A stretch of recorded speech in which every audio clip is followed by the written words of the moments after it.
Bueno, vamos a comenzar con nuestro estudio. Vamos a analizar en esta ocasión el capítulo 2 de la carta del apóstol Pablo a los filipenses. Ustedes recuerden que ya estamos en la carta a los filipenses. Analizamos el capítulo uno y pues bueno, en este capítulo Pablo va a retoma lo que comenzó, lo que concluyó hablando en el capítulo uno al final, y dice, por tanto, dice ahí desde el versículo uno, por tanto, una vez más Pablo hace esta expresión para referirse a lo que acabamos ya de analizar en estos últimos versículos del capítulo uno. Y esto lo hace para insistir en esta fortaleza de la que ha venido hablando, la fortaleza de la unidad, en que en este caso pues, los filipenses debían tener una unidad en el Señor que les haría fuertes en contra de los conflictos externos, problemas que en un momento dado podrían ellos tener con personas que no son creyentes, algo que sucede hoy en día, por supuesto, es muy similar. Esta exhortación de Pablo la hizo en el contexto justo para hablarles en relación a los atributos que les daría fortaleza para resolver estos conflictos, no solamente del exterior, sino incluso al interior de la iglesia, de la congregación, lo que en diversos pasajes Pablo ha denominado como el cuerpo del Mesías. Entonces dice, por tanto, si hay alguna consolación en el Mesías, y aquí la palabra consolación es fundamental, es muy importante, porque recordemos que Pablo no está hablando, cuando él predica, él compartía estos pasajes a través de las cartas, él siempre se enfocó en transmitir el conocimiento de la escritura, de la voluntad de Dios, que a través de, fue transmitida a través de la Torá, de la ley, pero también a través de los profetas.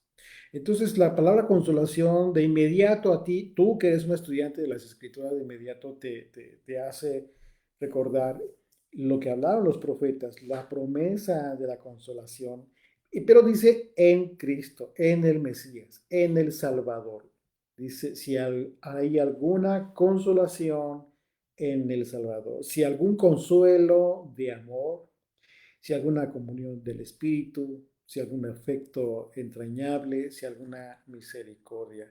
Si te das cuenta, Pablo aquí describe diversos atributos que menciona en este pasaje y estos atributos refieren a esta gran responsabilidad que tú y yo tenemos como creyentes respecto a los hermanos en la fe, aquellos que comparten nuestra fe.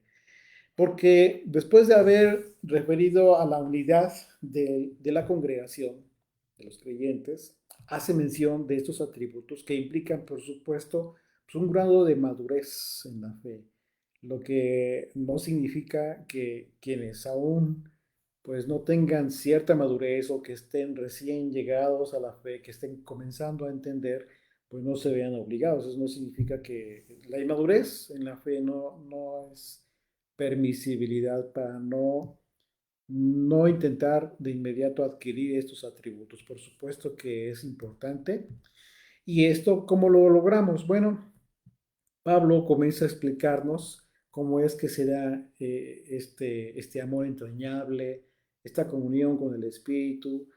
Estos atributos el fruto, son el fruto que tú vas a tener a partir de que comienzas a ejercer la fe, es decir, la obediencia. ¿A qué? ¿La obediencia a qué? Bueno, la fidelidad, la obediencia a los mandamientos, a una forma de vida, esos son los mandamientos, una forma de vida diferente que te va a hacer una mejor persona. Aquí lo interesante de estos aspectos que menciona Pablo es entenderlos a la luz de las propias escrituras, porque va a ser muy fácil que de repente te encuentres eh, mensajes, sermones que te hablen de estos atributos, pero que de repente te comienzan a sacar conceptos del mundo, es decir, conceptos que para el común de la gente que no conoce las escrituras le son familiares. Y a ti te consta, tú que eres estudiante, pues te consta que una de las cosas que hemos comprobado en las escrituras es que muchos de los conceptos que el mundo entiende de una forma, la escritura lo expresa de una forma diferente. Dios lo hizo, lo dio a conocer, ha dado a conocer conceptos en la escritura de una forma distinta, es decir, de la forma original, ¿sí? En todos los aspectos. Así es de que estos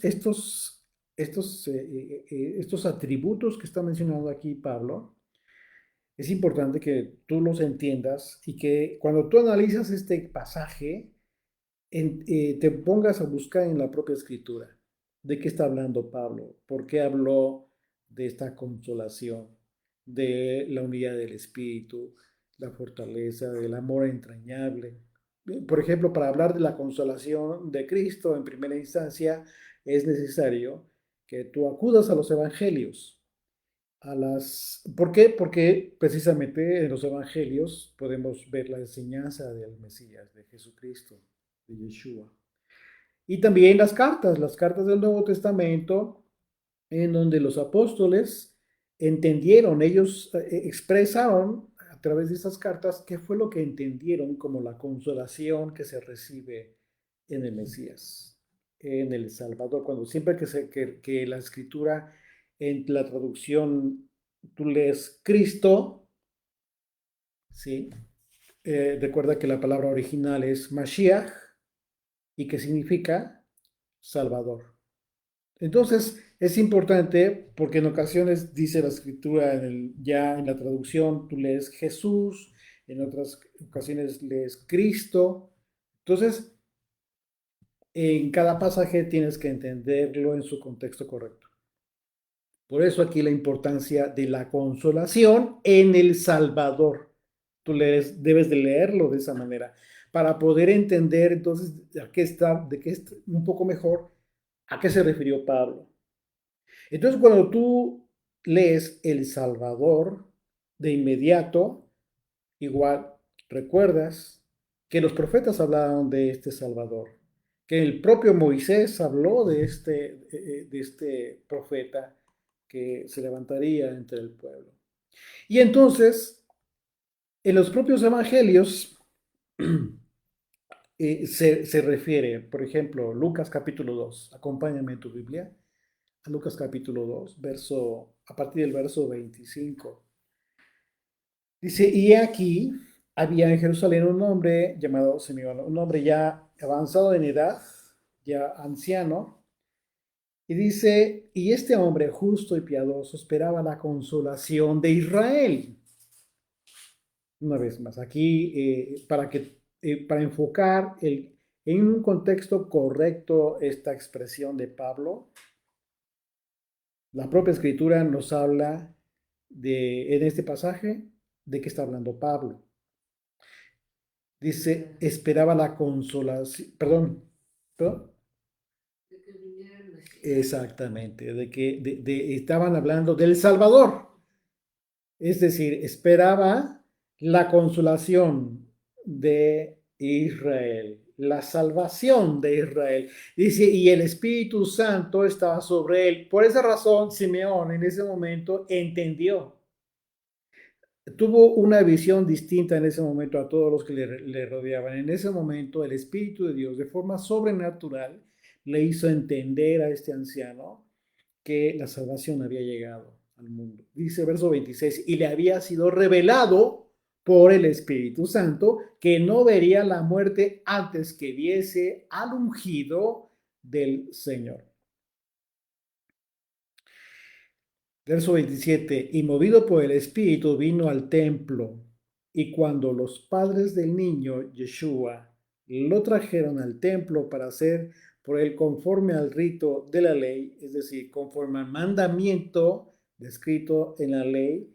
¿Sí? Dice el verso 28, él le tomó en sus brazos. Imagínate a este anciano tomando en sus brazos a este pequeñito, a este bebé. Dice, y bendijo a Dios, diciendo, ahora, Señor, despides a tu siervo en paz, conforme a tu palabra. Fíjate qué importante expresión de Simeón, porque ¿te acuerdas que Pablo, acabamos de analizar la expresión de Pablo cuando él dice morir es ganancia? Porque morir en Cristo, en el Mesías, morir en el Salvador es ganancia. Esto le escribe a los filipenses entendiendo que era muy probable que lo ejecutaran ya encarcelado Pablo. Y este hombre igual dice, estoy feliz, Señor, despides a tu siervo.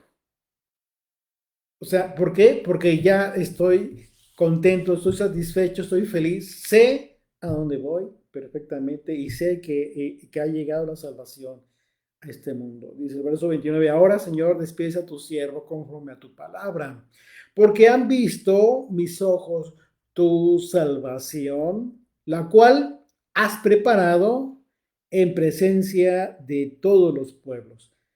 Dice luz para revelación a los gentiles. Qué importante porque siendo este hombre un judío que conocía las escrituras y que esperaba la salvación para Israel, en este momento de su propia boca habla de los extranjeros, dice luz para revelación a los gentiles, a los extranjeros.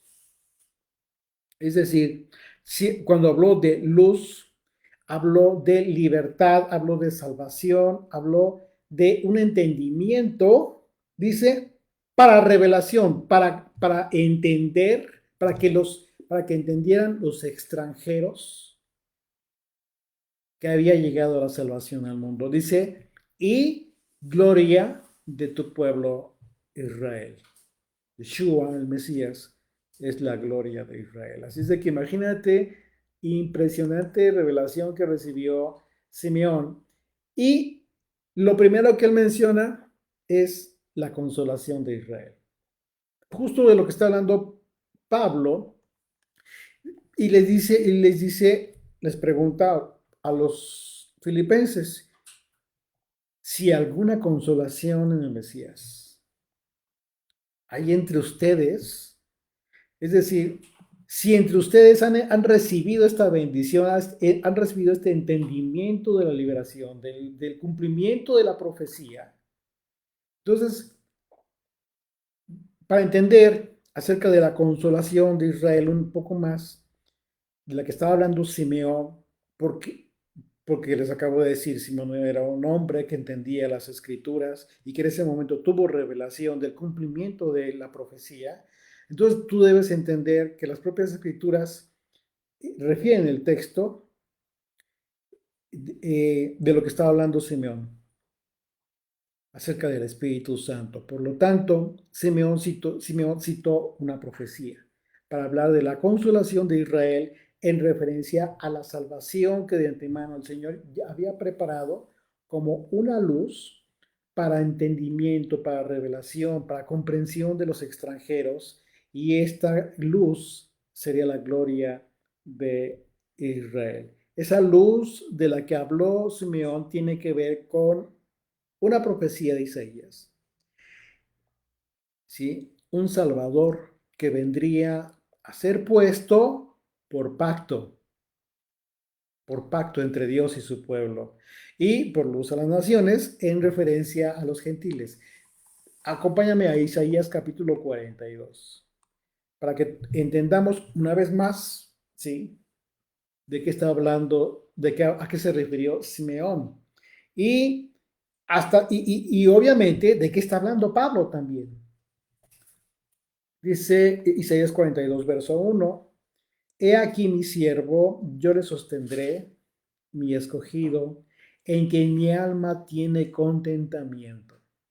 He puesto sobre él mi espíritu, Él traerá justicia a las naciones. No gritará, ni alzará su voz, ni la hará oír en las calles. No quebrará la caña cascada, ni apagará el pábilo que humeare. Por medio de la verdad traerá justicia. No se cansará ni desmayará hasta que establezca en la tierra justicia y las costas esperarán su ley. Una vez más está hablando de la ley de Moisés, que por supuesto que este ungido del Señor vendría a confirmar. Dice, así dice el Señor Dios, creador de los cielos, el que los despliega y el que extiende la tierra y sus productos, el que da aliento al pueblo que mora sobre ella y espíritu a los que por ella andan. Yo, Yud-Hei Vab-Hei, te he llamado en justicia y te sostendré por la mano, te guardaré y te pondré por pacto al pueblo, por luz a las naciones, es decir, por luz a los gentiles. Aquí tú puedes leer lo que dijo Simeón. Para que abras los ojos de los ciegos, para que saques de la cárcel a los presos y de las casas de prisión a los que moran en tinieblas. Yo, el Señor, este es mi nombre. Yud Hei Bab Hei, este es mi nombre, y a otro no daré mi gloria ni mi alabanza a esculturas. Y aquí se cumplieron las cosas primeras, y yo anuncio cosas nuevas. Antes que salga a luz, yo os las haré notorias. Entonces, bueno, fíjate bien cuál iba a ser el propósito de el Mesías. La luz que vendría a dar, ¿qué? Libertad, que vendría a abrir ojos de los ciegos, ¿sí? Que dejaría salir de a libertad de los que están en tinieblas. Entonces, cuando tú lees este pasaje, obviamente eh, estás pensando en un aspecto espiritual. Pero lo interesante y lo más impresionante es que no solamente tiene que ver con el aspecto espiritual, con el mundo espiritual, sino el terrenal también. Bajo este contexto, entonces Pablo, para hablar del consuelo en Yeshua, en el Cristo, en el Salvador, debemos entender que nuestro consuelo proviene del propio Mesías, no de alguien más. Porque el profeta Isaías se refirió a los beneficiarios de dicho consuelo, a los beneficiarios del pacto del que está hablando. El pacto que fue puesto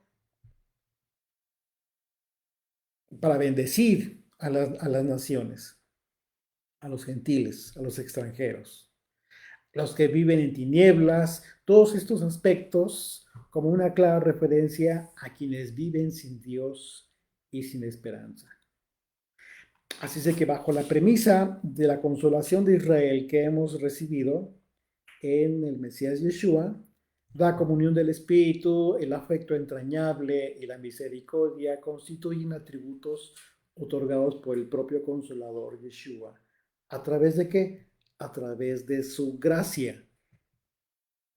Ya hemos analizado y hemos estudiado en qué consiste la gracia, qué es la gracia. Bueno, una vez más, es la influencia espiritual, es la influencia del Espíritu de Dios que ejerce en la vida de las personas y que les hace reaccionar, actuar en consecuencia.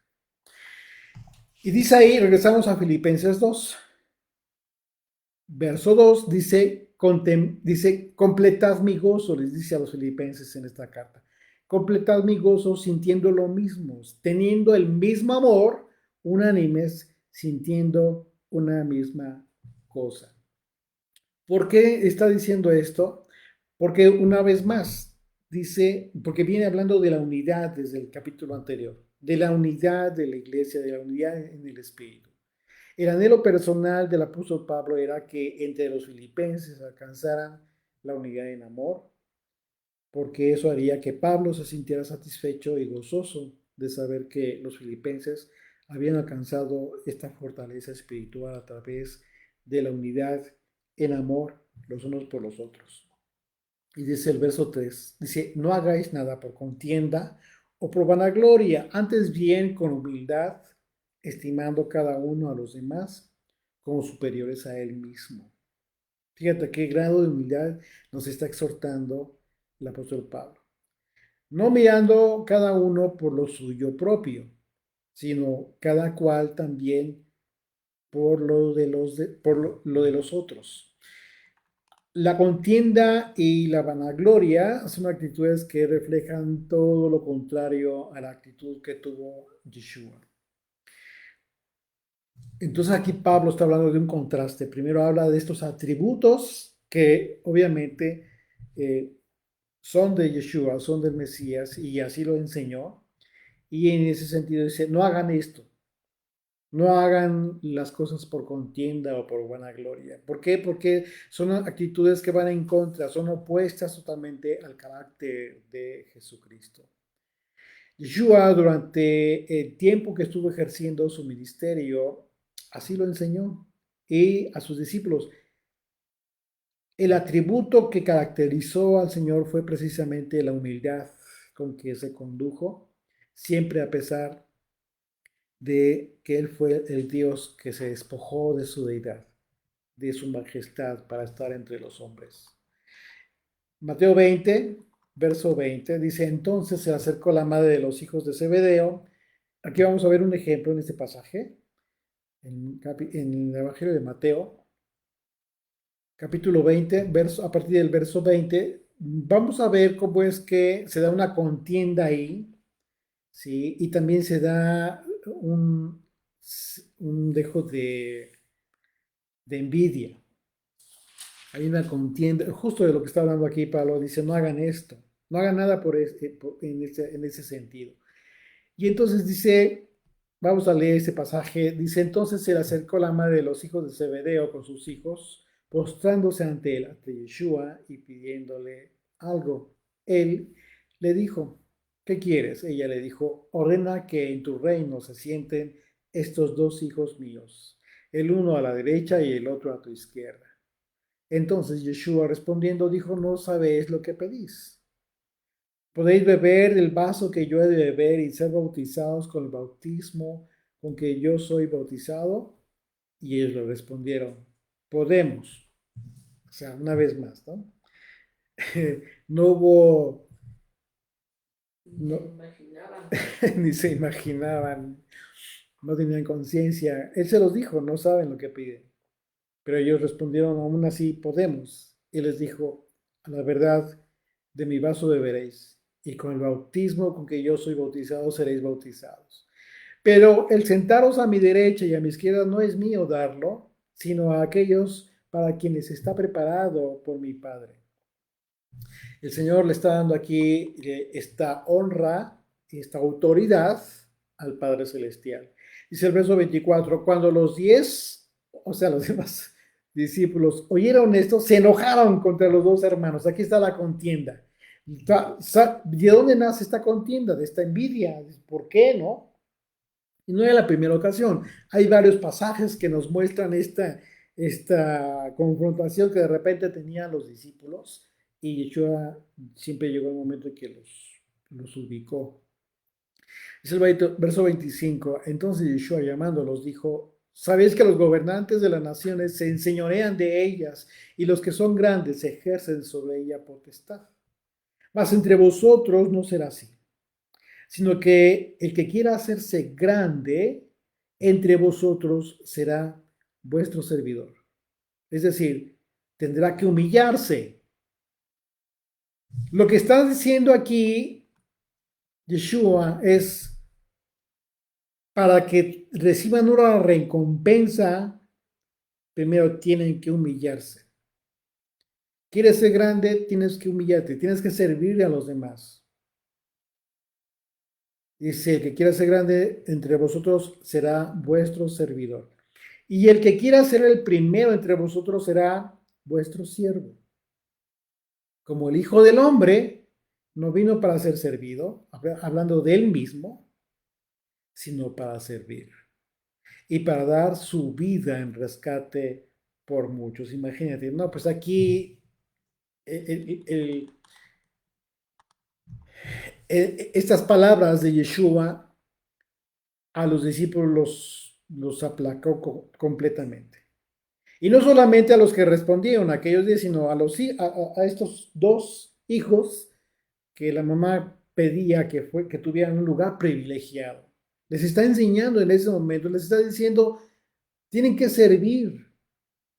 O sea, ¿para qué se pelean? ¿Por qué se pelean por lo que quieren estos? Realmente ni siquiera, ellos no saben lo que piden y ustedes se pelean por algo que ni siquiera deberían de pelearse. Quieren ser primeros, tienen que servir. Sírvanse unos a otros.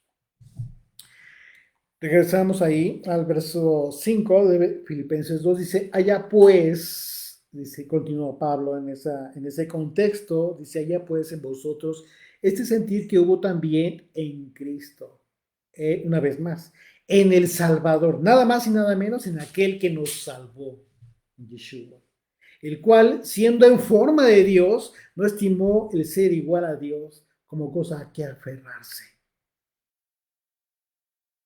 Tenemos que entender esto y nos tiene que quedar muy claro cómo es que el Señor, siendo Dios, se despojó de su deidad.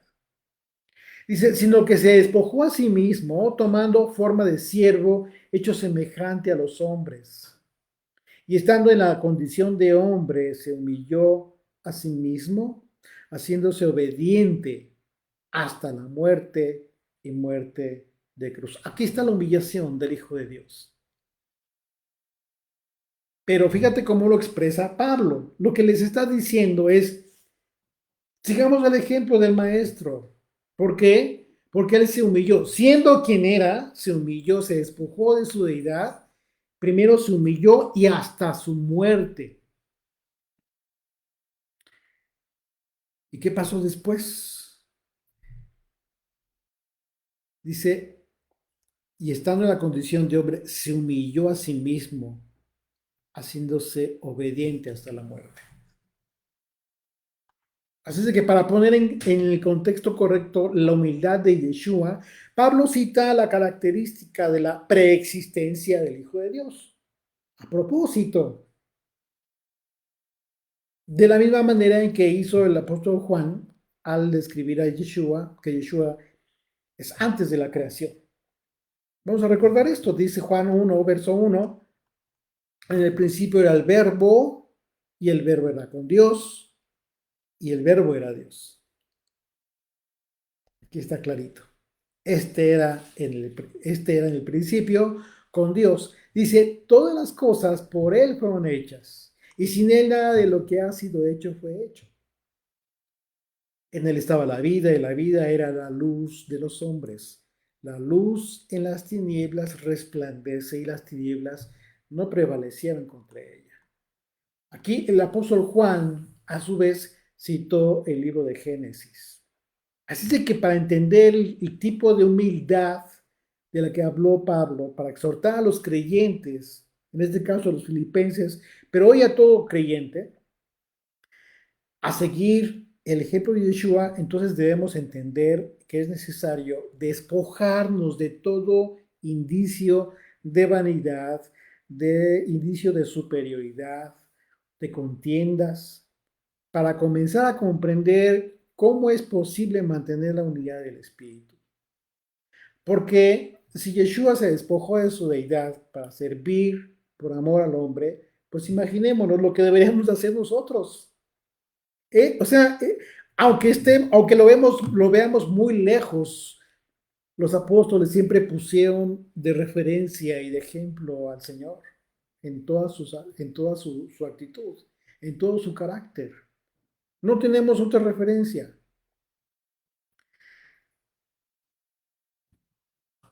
Mejor.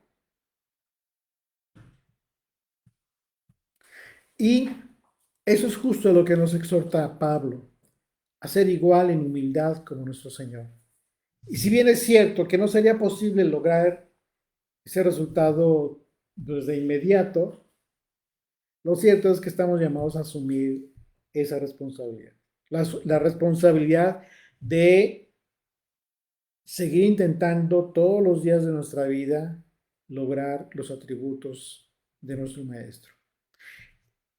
Regresamos ahí a Filipenses 2, verso 9, dice, por lo cual Dios también le exaltó una vez más. O sea, fíjate bien, primero se humilló el Señor. Se humilló, primero se despojó de su deidad. Se hizo hombre. Esa es la humillación inicial. Y después se entrega. El Padre lo entrega y en obediencia al Señor mantiene esta humildad hasta su muerte. Y dice, ¿y qué pasa después? Por lo cual, dice, por esta razón, por esta humillación, por esta obediencia y fidelidad del Hijo, Dios también le exaltó hasta lo sumo y le dio un nombre que es sobre todo nombre. Entonces, después de la humillación viene la exaltación hasta donde puedas imaginarte. Que el Padre le da, no a sí mismo el Señor, sino el Padre lo exalta. Dice, para que en el nombre de Yeshua se doble toda rodilla de los que están en los cielos, de los que están en la tierra y debajo de la tierra.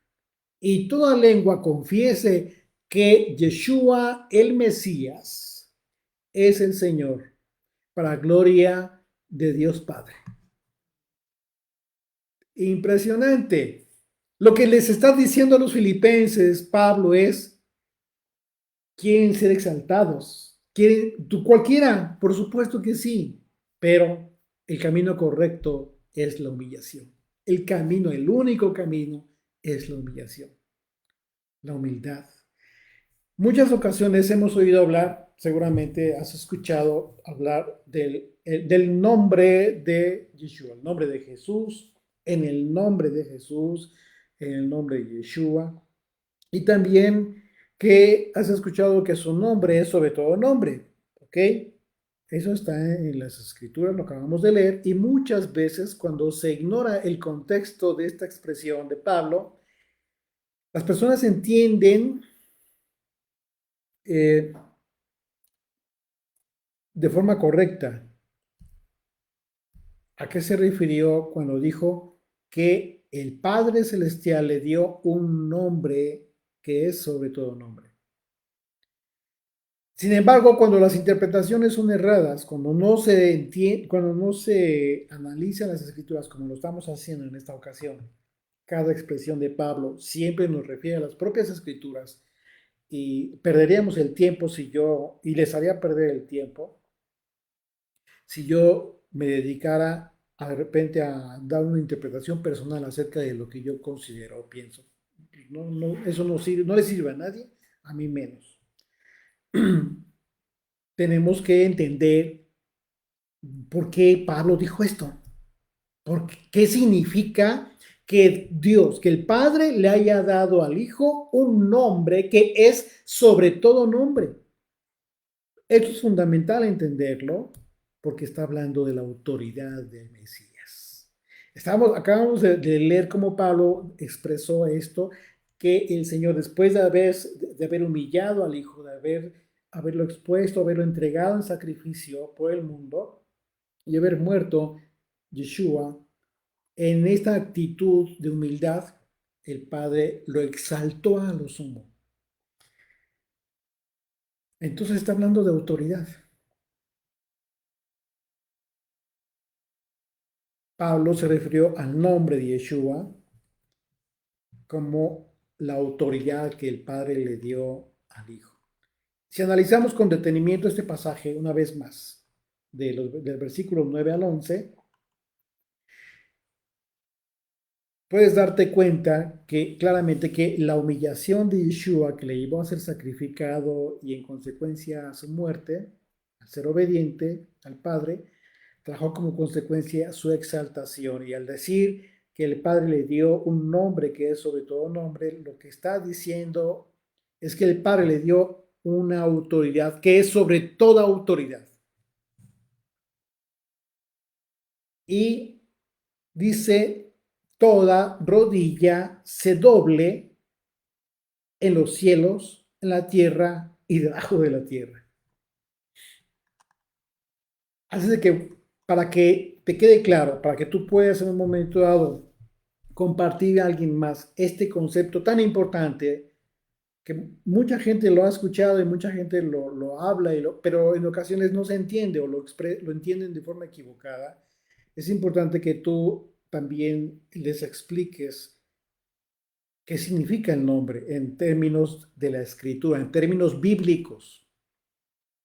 El nombre, la palabra nombre en el hebreo, en el original, en el hebreo desde el Antiguo Testamento es la palabra Shem, la palabra hebrea Shem, y se traduce como honor y se traduce como autoridad y también se traduce como carácter. Así es de que dependiendo del pasaje que tú estés analizando, que tú estés leyendo, puedes traducir, puedes entender cuando la escritura habla de el nombre en cualquiera de estos conceptos, como honor, como autoridad o como carácter. Y para que no te quede dudas, no, pues es que estamos en el Nuevo Testamento, ok, no hay problema, también en el griego, la palabra griega para nombre es la palabra onoma y se traduce igual, se traduce como autoridad, se traduce como carácter. En ese sentido, entonces Pablo nos dice que la humildad que tuvo Yeshua fue recompensada al recibir un nombre, es decir, al recibir una autoridad que es superior a cualquier otra autoridad. En los cielos, en la tierra y debajo de la tierra. Esto nos indica que esta autoridad dada a Yeshua, Jesucristo, es tan poderosa que gobierna el mundo espiritual y el mundo terrenal. Porque Pablo refiere que por causa de esa autoridad, por causa de ese nombre, en el nombre del Mesías, Yeshua, se doblará toda rodilla. Se dobla toda rodilla de los que están en los cielos y en la tierra y debajo de la tierra. Con lo que Pablo hizo una referencia, una vez más, a otra profecía. Pablo, una vez más. Hay que aprender de Pablo. Pablo todo el tiempo habló de las propias escrituras. Nunca habló de conceptos propios, personales, de ninguna manera. Cuando lo hacía así, que fue muy raro, siempre, sí, tú puedes leer en el propio pasaje, en el propio pasaje, tú puedes leer, dice, esto digo yo, no es de la escritura. Entonces, era muy respetuoso en ese sentido. Y aquí, para hablar del nombre y el sentido en que lo está expresando Pablo, refiere a otra profecía. Y refiere a Isaías, capítulo 45, ahí a partir del verso 22. Dice, mirad a mí.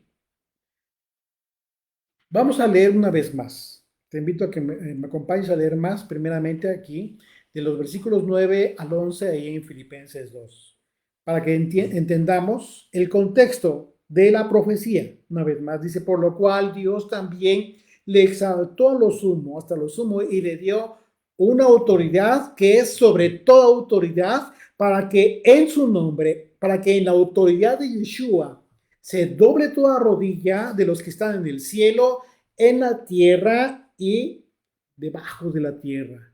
Y toda lengua confiese que Yeshua el Mesías es el Señor, para gloria de Dios Padre.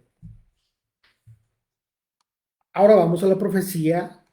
Isaías 45, verso 22 dice, y esto lo dice el Eterno a través de la boca de este profeta, dice, mirad a mí y sed salvos todos los términos de la tierra, porque yo soy Dios y no hay más.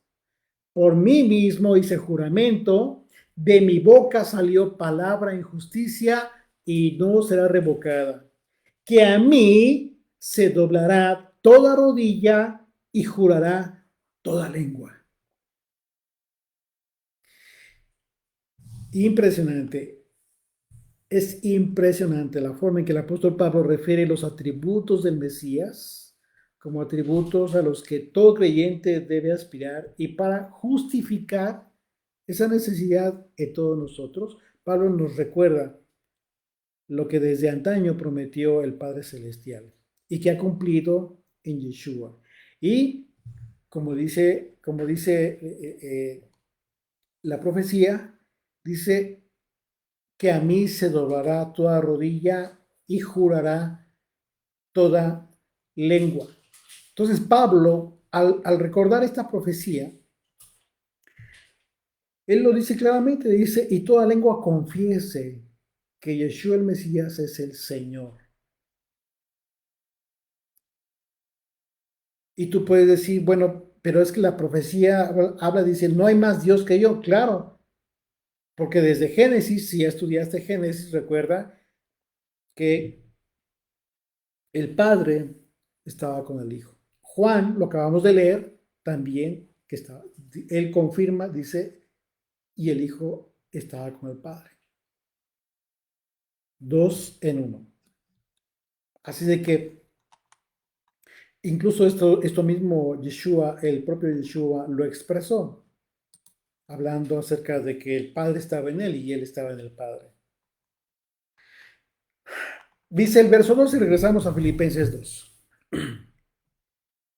¿Te das cuenta qué importante es que acudamos a las propias escrituras? Porque un pasaje que tú puedes leer ahí en Filipenses, como que simplemente leerlo y darle la vuelta, te maravilla, yo me maravillo, me estremezco de entender la profundidad que tuvo Pablo al escribir 3 líneas. O sea, impresionante. ¿Con qué profundidad estaba escribiendo Pablo? Pero una vez más, poder disfrutar, deleitarse de esta manera es solamente, te lo da el Espíritu del Señor. No es común, no es algo común. Dice el verso 12, por tanto, amados míos, como siempre habéis obedecido, no como en mi presencia, no porque solamente esté yo ahí, sino mucho más ahora en mi ausencia. Ocupaos, fíjate aquí, muy importante, subraya esta expresión, por favor. Ocupaos, ocúpense vuestra salvación con temor y temblor. La palabra temor en el griego es la palabra phobos y se traduce como respeto.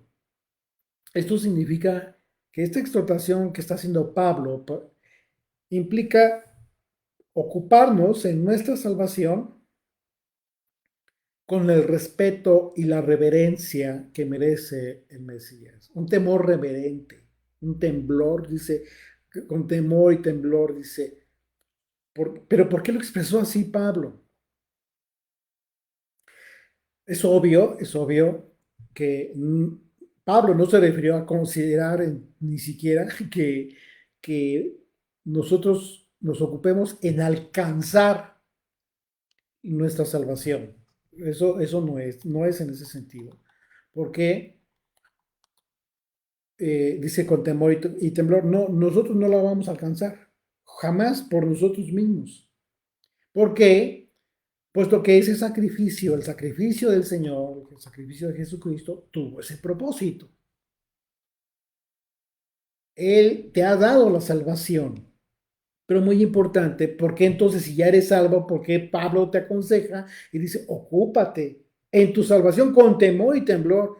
Bueno, porque es necesario que conserves tu salvación, que perseveres en la salvación,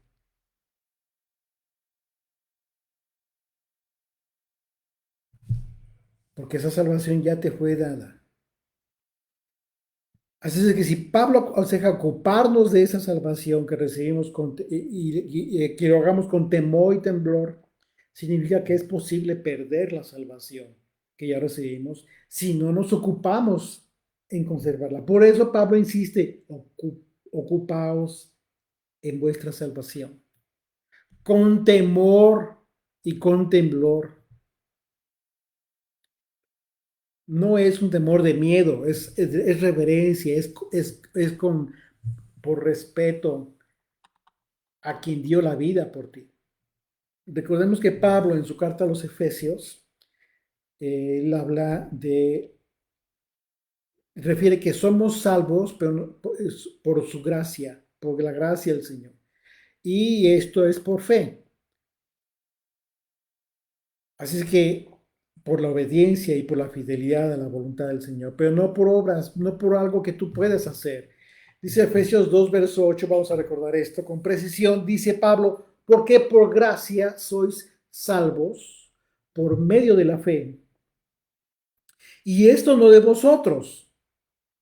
Fíjate qué importante. O sea, es obra del Espíritu de Dios que está influyendo en ti para poder, para que realices esto, para que te ocupes en esto. Porque dice, pues es don de Dios, es un regalo del Señor. Dice, no por obras, para que nadie se gloríe, porque somos hechura suya, creados en Yeshua, en el Mesías, en la salvación de Yeshua, para buenas obras. A ver, dice, primero dice, no por obras, y luego dice, para buenas obras. Claro, porque no son tus obras, una vez más. No es lo que tú consideres, no es lo que a ti se te ocurra, no es, olvídate si tú estás acostumbrado de repente a decir, bueno, para mí, yo entiendo este pasaje así. Eso es el peor error. Y así nunca vas a llegar a la unidad de la fe. Solo hay una forma de entender la escritura y esa la provee el Espíritu de Dios.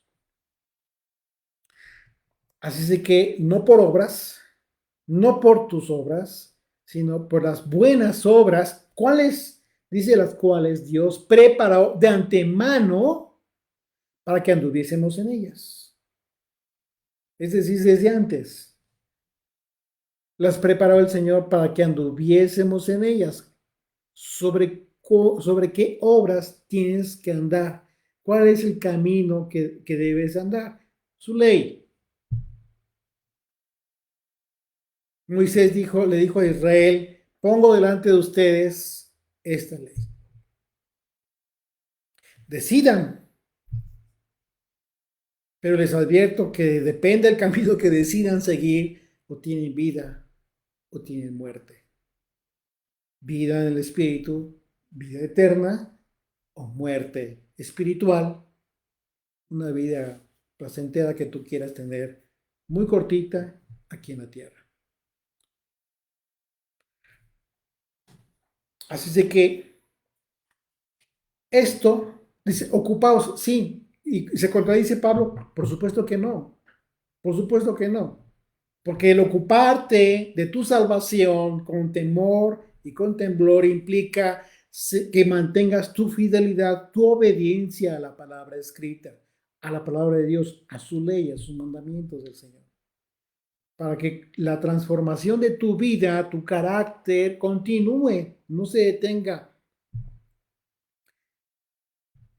y continúes avanzando hacia la perfección. Es decir, la perfección, ya lo hablamos también, no la vas a alcanzar en este mundo. La perfección la tendremos, la recibiremos cuando seamos transformados, cuando estemos finalmente, eternamente con el Señor. Así es que armonizando estos pasajes de Pablo, cuando habla de la salvación, ocuparnos en nuestra salvación con temor, solo es posible a través de las buenas obras que Dios preparó de antemano para que anduviésemos en ellas. Esto es ocuparnos de cumplir los mandamientos del Señor con amor y no por religiosidad. Continuamos, regresamos ahí a Filipenses 2, verso 13. Dice, porque Dios es el que en vosotros produce así el querer como el hacer por su buena voluntad. ¿Qué es de qué está hablando? ¿Qué es lo que va a producir Dios en ti? El querer obedecer, ¿qué? La ley, sus mandamientos, su voluntad. Eso no es natural. Tú pregúntale a cualquier persona que te escuche hablar y de repente escucha hablar de la ley de Moisés, los mandamientos, dice, no, no, no, no. Lo primero que te van a decir es de repente, no. Claro, porque no se le da a cualquiera. Eso solamente es del Espíritu del Señor. Ni siquiera muchas veces ni siquiera saben de qué estás hablando. Cuando la propia ley, lo hemos mencionado muchas veces, son leyes civiles, leyes morales, leyes agrarias, leyes laborales, leyes sociales, leyes humanitarias. Ah, pero la gente no quiere saber de la ley. ¿Por qué? Ah, porque se lo dijeron en la iglesia. Terrible. Pero es entendible. ¿Por qué? Porque Dios es el que en vosotros produce así el querer como el hacer. ¿Qué vas a querer? Querer obedecer. Ok, ya quieres obedecer, pero también tienes que obedecer. Entonces tienes que hacer, esto es obra de su espíritu. Esto es sobrenatural. Efectivamente, esto es por gracia y el poder de su espíritu sobre nosotros es lo que produce en nosotros este querer lo bueno y poder hacerlo en su momento en consecuencia. Porque al referir que es eh, su buena voluntad, cuando dice por su buena voluntad, una vez más se refiere a sus mandamientos, que si los cumplimos, opera en nosotros la gracia. Tienes que esforzarte en querer obedecer, humillarte, ser humilde, obedecer al Señor, saber que vas a estar bajo el gobierno del Eterno, bajo el gobierno del Señor, bajo su ley, sumiso, obediente, esa es la humillación. Y entonces, y en consecuencia, te va a comenzar a suministrar esto que necesitas para poder cumplir. Ok, ya entendiste y lo quieres hacer. Sí, bueno, poco a poco el Señor te lo va a suministrar. Te va a dar esto que no tenías. Te lo dice alguien que lo experimenta, que lo ha experimentado en carne propia. Dice el verso 14, haced todo sin murmuraciones y contiendas, para que seáis irreprensibles y sencillos, hijos de Dios sin mancha en medio de una generación maligna y perversa, en medio de la cual resplandecéis como luminarias en el mundo. Fíjate qué hermoso lo expresó Pablo. Recordemos que uno de los pecados cometidos por Israel y que constantemente fue reprochada esta actitud de parte del Señor mismo, era que constantemente los israelitas murmuraban en contra de Moisés, en contra de Aarón. ¿Recuerdan lo que sucedió a Miriam, la hermana de Moisés? Por las murmuraciones, por la envidia, la contienda. Y Y el Señor también refería cómo es que contendían. Moisés le decía al pueblo, ¿por qué contienden contra el Señor? El contexto que usó Pablo para exhortarnos a ser irreprensibles y sencillos, utiliza esta palabra, dice sencillos, cual hijos de Dios, es una, dice, en medio de una generación perversa, pues es en el contexto de las palabras del propio Mesías, de Yeshua, que describió la forma en que él enviaría a sus discípulos en medio de lobos. ¿Recuerdas? Mateo capítulo 10 verso 16 dice, he aquí, yo os envío como ovejas en medio de lobos. Sed pues, o sea, aquí ovejas, ¿sí? Es la actitud de hijos obedientes en medio de lobos, viene siendo eh, la, la generación perversa y maligna de la que habla aquí Pablo en Filipenses. Entonces dice, he aquí yo os envío como ovejas en medio de lobos, ¿sí? De esta generación perversa, sed pues prudentes como serpientes y sencillos como palomas. Bajo estos atributos es posible entender entonces que resplandecer como luminarias, como lo expresó aquí Pablo, luminarias del mundo, es tener la actitud de hijos de Dios.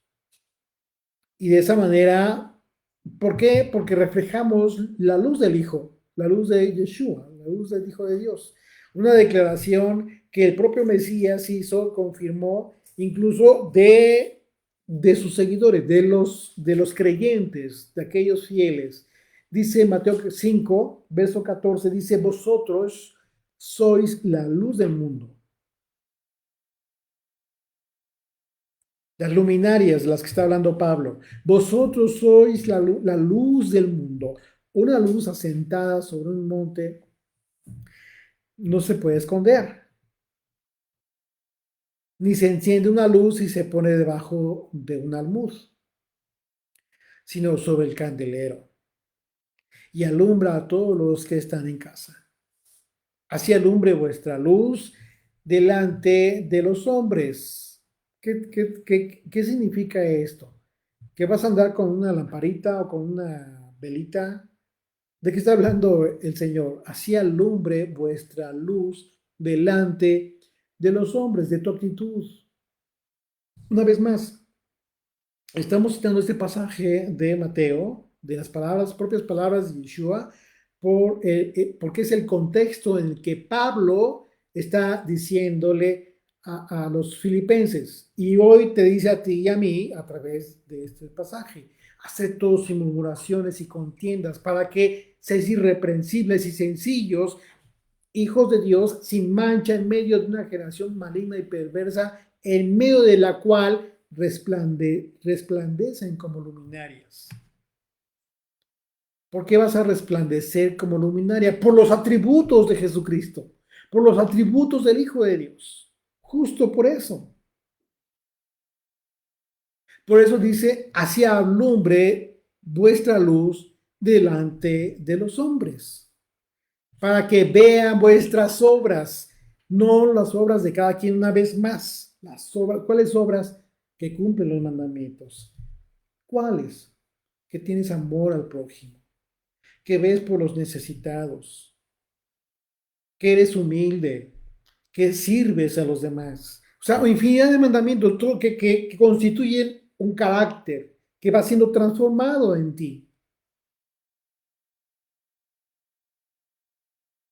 Los mandamientos modifican nuestro carácter y nos hacen mejores personas. Dice, entonces, para que los hombres vean la actitud, tu carácter, tu forma de ser, ¿sí? Para que vean vuestras obras y entonces glorifiquen a vuestro Padre que está en los cielos. Tu propia actitud, tu propio testimonio de vida va a hacer que otros glorifiquen al Señor, le den la gloria a Él. ¿Por qué? Porque tú mismo no te quedas con la gloria, sino siempre la remites al Señor. Verso 16 dice, asidos, regresamos a Filipenses 2, dice asidos de la palabra de Dios, de vida, para que en el día del Mesías, yo pueda gloriarme de que no he corrido en vano. Dice asidos de la palabra de vida. ¿Cuál es esta palabra de vida? La escritura. Los mandamientos. Siendo fieles a la palabra de vida. Para que en el día del Salvador, el día que regrese el Señor, yo pueda gloriarme de que no he corrido en vano, ni en vano he trabajado. Porque recordemos que Pablo fundó esta congregación de Filipo. Así de que él está hablando de este tiempo, el tiempo en que finalmente regrese el Señor. Dice Pablo que yo pueda gloriarme de que ustedes están asidos a la palabra de vida. Y aunque sea, dice, y aunque sea derramado en libación sobre el sacrificio y servicio de vuestra fe, me gozo y regocijo con todos vosotros, y asimismo gozaos y regocijaos también vosotros conmigo. Fíjate qué importante, Pablo aquí está utilizando un término que se usó la palabra libación, la libación es un concepto que se utiliza en el sistema sacrificial. Se utilizó en el sistema sacrificial. La palabra libación en el hebreo es la palabra nasak y se traduce como derramar. También se puede traducir como ungir. Y de acuerdo a las leyes del sistema sacrificial, la libación se usaba para derramar líquido, que podría ser aceite, vino, podría ser agua también, sobre la ofrenda en el altar. Y esto era de olor grato. Dice Éxodo capítulo 29, verso 40. Dice, además, aquí está, aquí hay leyes, hay varias leyes, varios pasajes que se describe la ley acerca de la libación. Dice, además, con cada cordero, una décima parte de un efa, se está describiendo la ofrenda. Dice, de flor de harina amasada con la cuarta parte de un hin en aceite de olivas machacadas, y para la libación, la cuarta parte de un hin de vino. Y ofrecerás el otro cordero a la caída de la tarde, haciendo conforme a la ofrenda de la mañana y conforme a su libación, en olor grato. Dice. Ofrenda encendida al Señor. Y bueno, quienes han estudiado con nosotros y que ya estudiamos el libro de Éxodo, recordarán todos estos simbolismos impresionantes, hermosos, que tuvieron como una enseñanza didáctica para aplicar hoy en nuestras vidas, acerca de las ofrendas, acerca de la libación, acerca del aceite, etcétera, y el olor grato, ¿no? Así que podemos entender las palabras del apóstol Pablo al decir que su vida sería como una libación sobre el sacrificio de su servicio en la edificación de la fe de los creyentes. De eso está hablando él. Lo cual pues era un motivo para gozarse unos con otros. Y Pablo concluye este capítulo hablando acerca de Timoteo, de Epafrodito, ¿sí? Y se refiere a Timoteo y que iba a visitarlos, a los filipenses, porque a Pablo le interesaba que alguien de su confianza también estuviera visitándoles. Él no podía ir, obviamente, recuerden que estaba ahí en esa casa alquilada, pero era preso, finalmente no podía salir. Estaba en cárcel domiciliaria y envía a Timoteo para que en su momento le informara el estado en que se encontraban los filipenses. Dice el verso 19, espero en el Señor Yeshua enviaros pronto a Timoteo para que yo también esté de buen ánimo al saber de vuestro estado, pues a ninguno tengo del mismo ánimo y que tan sinceramente se interese por vosotros. Está hablando de Timoteo, que estaba muy interesado en visitar a los filipenses. Dice, porque todos buscan lo suyo propio, no lo que es del Mesías Yeshua, pero ya conocéis los méritos de Timoteo, que como hijo a padre ha servido conmigo en el Evangelio, así que a este espero enviaros luego que yo vea cómo van mis asuntos. Pablo recomienda a Timoteo como un hombre que realmente se está preocupando por los filipenses, por las ovejas, y le recomienda como alguien que ha colaborado de forma importante en el Evangelio.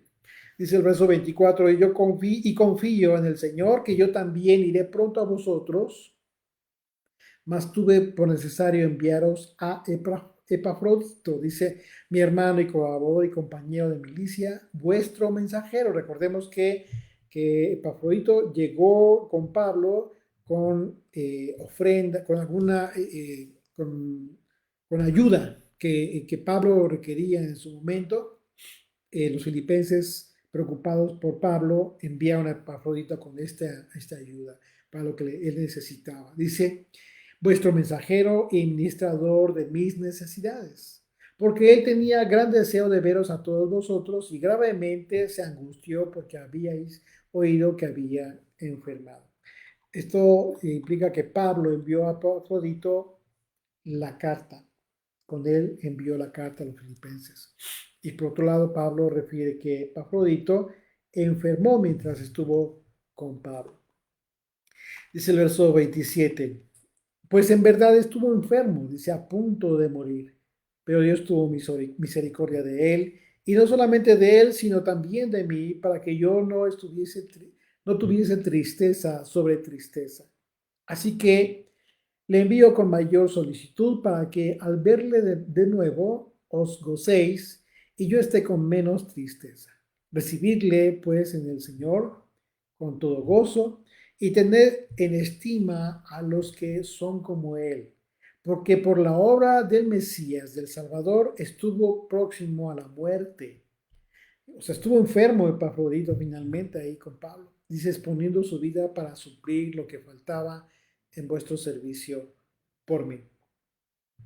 Una vez más, las palabras sinceras de gratitud del apóstol Pablo a los filipenses. Y ahora en específico respecto a Epafrodito, que como lo describe Pablo, estuvo a punto de morir sirviendo con amor al prójimo, sirviéndole con amor a Pablo a pesar de su salud. Y por ello les pide a los filipenses que reciban con mucho afecto, que los que son como él, que los valoren y que se gocen en tenerlos de vuelta, en este caso, de vuelta con ellos a Epafrodito. Se dice que en los tiempos, en los días de la iglesia primitiva, había una asociación de hombres y de mujeres, los cuales se hacían llamar los apostadores. Y su propósito, ¿cuál era? Bueno, ellos tenían el propósito de visitar a los prisioneros y a los enfermos, y especialmente a aquellos que estaban enfermos con enfermedades peligrosas e infecciosas incluso. Y muy a menudo, cuando una plaga golpeaba una ciudad, lo que hacían los paganos, lo que hacían los incrédulos, la gente del mundo, simplemente iban y tiraban los cuerpos inertes en las calles y huían del lugar. Pero los apostadores iban y enterraban a los muertos y ayudaban a los enfermos lo mejor que podían. Ellos arriesgaban sus vidas, ellos ponían sus vidas por los enfermos. Ellos fueron el testimonio vivo del amor de Yeshua. Así Epafrodito estuvo a punto de morir por servir a Pablo. Bueno, Señor bendito, gracias por este tiempo que nos has permitido. Gracias por la bendición de gozarnos en la escritura, en las palabras del apóstol Pablo, tu siervo, Señor. Gracias por esta enseñanza, bendito Rey. Gracias por recordarnos que la humillación que tuvo Yeshua como un ejemplo a seguir, Señor. Porque si finalmente nosotros anhelamos la vida eterna como un regalo, como la recompensa más grande que nosotros pudiéramos recibir, tenemos un camino que seguir. Y ese camino que debemos de seguir es justo el camino puesto por nuestro Mesías, por Yeshua. En su nombre oramos, Padre. Amén. Pues bien, amigos, muchas gracias. Muchas gracias por habernos acompañado. Yo espero que sigan teniendo este día de reposo muy agradable ahí en compañía de la familia, de los amigos, si es que se congregan. Y si el Señor lo permite, nos estaremos viendo más tardecito a las 5 de la tarde para el siguiente estudio del libro de Josué. Que el Señor les bendiga. Shalom, amigos.